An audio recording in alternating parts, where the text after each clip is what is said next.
The darkest hours of the morning hold secrets that the daylight can never fully wash away. On a frigid, mercilessly cold night in December of 2022, the frozen expanse of Carbuncle Pond in rural Rhode Island became the final, terrifying resting place for a woman who had her entire life ahead of her. 34-year-old Leila Duarte DeLuz was a vibrant, educated woman with a master's degree in business law. She was also 2 months pregnant, carrying the promise of a new life and a future she desperately wanted.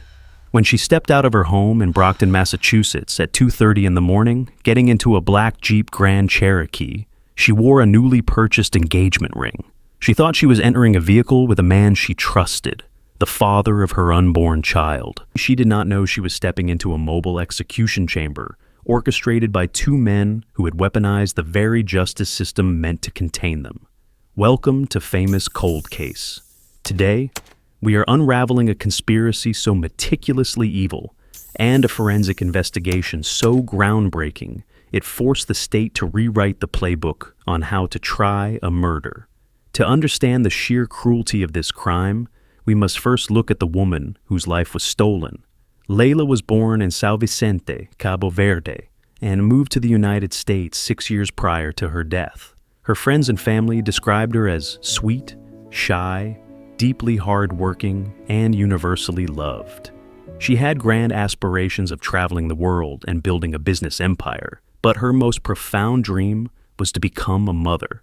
And that dream became a reality when she discovered she was pregnant. However, the biological father of her child was a man named Gary Gromkiewicz. Gary was 37 years old, and to the outside world, he might have seemed like just a complicated ex-boyfriend. But to law enforcement, Gary was a highly dangerous individual, actively serving a period of probation for a 2015 felony conviction for assault with a deadly weapon. The intersection of pregnancy and intimate partner violence is a well-documented and deeply troubling phenomenon. For many abusers, a pregnancy introduces a permanent biological, financial, and legal tether that triggers a lethal escalation. Gary was allegedly given an ultimatum by another woman he was seeing, a woman he had a longer history with. He was told he could not have two families. If faced with the financial and relational burden of a child he did not want, Gary did not just walk away. He chose total, permanent eradication. But Gary knew he could not execute this horrific vision alone. He needed an accomplice, someone completely detached from human empathy, someone with a proven track record of absolute brutality. Enter 48-year-old Michael Lambert. Gary and Michael did not meet by chance. They met behind the imposing concrete walls of the adult correctional institutions. This is a terrifying example of carceral networking, where the prison system itself functions as an incubator for future criminal enterprises. Gary knew exactly what Michael was capable of, because Michael's past was the stuff of nightmares. In 1995, just before his 18th birthday, Michael and an accomplice brutally attacked a homeless man named Sylvester Gardner under a highway overpass in Providence. They hog-tied the vulnerable man and beat him to death with an axe handle, inflicting such severe trauma that the medical examiner noted the complete destruction of the victim's facial bones. For that savage torture-style murder, Michael was sentenced to life in prison. Yet, inexplicably, the parole board granted him release. By December of 2022, Michael Lambert had only been free for about 2 years. He was a paroled murderer walking the streets, and Gary Gromkiewicz recruited him to do what he did best. The timeline of December 21st is a chilling masterclass in spatial mobility and digital tracking. At precisely 2:30 in the morning, cell site location information, or CSLI, that placed both Gary and Michael outside Leila's home in Brockton. Leila, likely believing Gary wanted to talk about their baby, got into the passenger side of Michael's black Jeep. For the next several hours, the vehicle became a rolling prison. They drove erratically from Massachusetts down through various Rhode Island municipalities. The digital footprint tracked their mobile devices pinging across cellular towers, weaving a web they could not escape. At 3:48 in the morning, the Jeep was captured on surveillance cameras driving south in Warwick. They lingered in the area for 45 minutes. By 5 o'clock in the morning, the digital narrative shifted. Gary's phone suddenly dropped off the network, going completely dark. Only Michael's and Leila's devices continued to broadcast their locations. 15 minutes later, there were surveillance cameras at a convenience store in Lincoln, Rhode Island, captured Michael Lambert pulling up to the gas pumps. He stepped out of the driver's side, having discarded the blue hoodie he was wearing earlier in the night. The cameras caught a haunting image, Michael blowing into his bare hands and rubbing them together to fight off the freezing temperatures. But it is what the cameras could barely see that is the most disturbing. A dark silhouette remained motionless in the passenger seat. Whether it was Gary hiding or Leila already incapacitated, the trio was moving toward their final destination. We are about to uncover the exact biomechanics of how Leila spent her final moments, and the forensic evidence that exposed a web of lies. But before we dive into the dark, freezing waters of Carbuncle Pond, I need to know who is truly paying attention to this heartbreaking tragedy. If you are still watching right now, and your heart is breaking for Leila and her unborn baby, drop a comment below saying, "Rest on Leila," and also hit that subscribe button. Let's see who the true famous cold case family members are. We are a community that cares deeply about the victims, not just the thrill of the story. I read every single comment, and your support means the world to me and to the memories of those we speak for. By 6:18 in the morning, the cellular data of both Michael Lambert and Gary Gromkiewicz converged at a highly isolated rural area in western Coventry. Carbuncle Pond is a 39-acre wooded body of water, beautiful in the summer, but desolate and unforgiving in the dead of winter. Oh, it was here that the true horror unfolded. Hours later, a local fisherman hoping to catch trout spotted a body submerged beneath the bits of ice floating atop the frigid water. The Rhode Island State Police arrived to find Leila fully clothed except for her shoes and socks, with severe, violent lacerations covering her head. At first, investigators assumed the murder happened elsewhere, but the wooden dock stretching out into the pond told a story of extreme violence. Forensic crime scene reconstruction specialists discovered a distinct trail of blood drops and deep scuff marks staining the wood. These were drag marks. During the trial, prosecutors would use these exact marks to prove a terrifying physical reality. Leila weighed 159 pounds. The biomechanical physics of moving an unconscious, a 5'6" woman, down a slick wooden dock makes it statistically and physically improbable for one man to carry the dead weight alone. The scuff marks were perfectly consistent with two adult males carrying her body and dumping her into the frozen pond. But the most harrowing discovery came during the autopsy.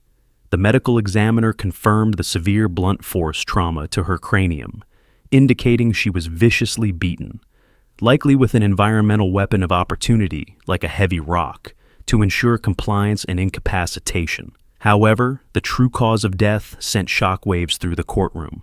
The pathologist found an aqueous medium, water, inside Leila's lungs and stomach. In forensic pathology, this is the clinical indicator of a wet drowning. It means Leila was not dead when she was pushed through the ice. She was alive, all actively inspiring, trying to breathe as the freezing water filled her lungs. Leaving a severely beaten pregnant woman to drown in sub-freezing water elevates this crime from a homicide to an act of incomprehensible depravity. The investigation that followed was a marvel of modern law enforcement. The Rhode Island State Police, acting with Brockton authorities, executed an astonishing 53 distinct search warrants. They secured historical cell site location information, vehicle telematics, and digital service provider data. They built an inescapable timeline. They even found physical evidence tying the men to the cleanup. A camera in Pawtucket captured a black object being thrown from the passenger side of the Jeep. Police recovered a single black size 12 Puma sneaker, exactly like the ones Michael wore earlier that night. When detectives executed a warrant on Michael's Jeep, they noticed the rear cargo mat was missing. Furthermore, a sample taken from the material on the driver's side of the trunk tested positive for human blood, and DNA analysis confirmed the major component belonged to Leila Duarte DeLuz. When both men were finally arrested, the legal complexities of trying them together presented a massive hurdle. This brings us to the fascinating use of the simultaneous dual jury trial. Because Gary and Michael had made statements attempting to shift the blame to one another, trying them before a single jury would violate their constitutional rights under the Bruton Doctrine. A defendant has the right to cross-examine their accuser, but because neither man could be forced to testify, their finger-pointing could unfairly prejudice a single jury. So, the judge impaneled two entirely separate juries of 12 in the exact same courtroom. They sat together to hear the forensic experts and the digital tracking evidence, but whenever evidence was presented that only applied to one killer, like Michael's attempt to claim he panicked, or Gary's completely fabricated alibi of jogging 26 miles in the freezing cold, the other jury was physically escorted out of the room. The trial was 10 days of relentless, overwhelming evidence. Faced with the undeniable cell phone data and the physical blood in the trunk, Gary Gromkiewicz's defense collapsed. In a desperate 11th-hour stunt before his sentencing, Gary stood up and fired his attorney, claiming she failed to investigate his alibi and that he was completely innocent. He wept what observers called crocodile tears, trying to lay the groundwork for a future appeal. The judge, however, saw the outburst for exactly what it was, a transparent manipulation tactic by a psychopath who realized he had finally lost control. On January 17, 2025, both juries returned their verdicts in a matter of minutes. Gary Gromkiewicz and Michael Lambert were found guilty of first-degree murder and conspiracy to commit murder. The judge showed absolutely zero mercy. Recognizing their extreme cruelty and their utter failure to rehabilitate from their previous violent felonies, he sentenced both men to mandatory life in prison. But he didn't stop there. He added an additional consecutive 10-year sentence for the conspiracy charge. By running the sentences back-to-back rather than concurrently, the judge structurally destroyed any theoretical chance of future parole, ensuring these monsters will die behind bars. Leila DeLuz was a woman who simply wanted to love and be loved. She wanted to build a family. Her life, and the life of her unborn child, were stolen by the ultimate betrayal, executed by two men who believed they could outsmart the digital age. They were wrong, and because of the tireless work of forensic experts and a dedicated legal system, they will never see the outside of a prison wall again. If you believe Gary and Michael deserve to rot behind bars for the rest of their natural lives, and you want to ensure that justice for Leila is never forgotten, show it in 1 second by smashing that like button and hitting subscribe to join the famous Cold Case channel. We are building a family of truth seekers here, and your support helps us continue to shine a light on the darkest corners of human nature. Thank you for watching. Stay safe out there, and I will see you in the next investigation.